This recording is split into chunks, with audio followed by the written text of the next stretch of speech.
大家好，我是胡杨胡侃，今天我们来聊圣斗士系列，这次我们先来聊正传的第9集。上一集一辉现身，抢走了射手座黄金圣衣，虽然星矢他们夺回了一部分，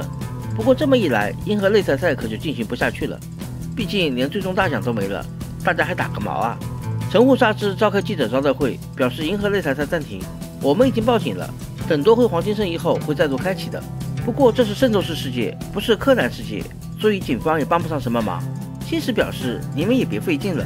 借我们一条警犬，我们自己想办法追踪吧。哎，蝎武你这个时候怎么就不出来刷存在感了呢？难怪会被踢出核心队伍啊！而此时阿顺正在大树下怀念哥哥一辉，以前对他那么好的哥哥，怎么现在变成了这样呢？不过编剧没留太多时间给阿顺伤感，没多久就有人对阿顺发动了攻击。由于是冰冻攻击，阿顺还以为冰河跳反了，然而并不是，是暗黑白鸟来了。这个我觉得有些奇怪，冰系圣斗士就只有水瓶座一脉，这黑白鸟是从哪里学到的本领呢？话说阿顺的星云锁链攻防一体，但是有一个弱点，怕冷，低温环境下就发挥不出威力了。好在很快冰河就赶来了，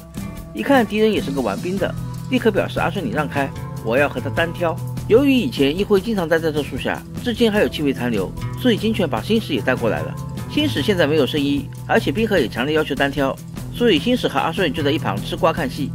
黑白鸟虽然实力不差，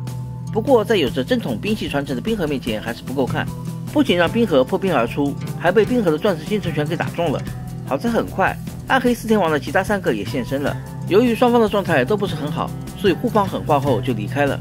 而这个时候神户纱织在密室里向神户光正求救，这个应该不是 AI， 而是灵魂之类的存在吧。现在的神户纱织也看出来了，邪武这几个家伙靠不住，而有能力的星矢他们几个和他关系都不好，这样下去这队伍可不好带啊。老爷子神户光正也没什么好办法，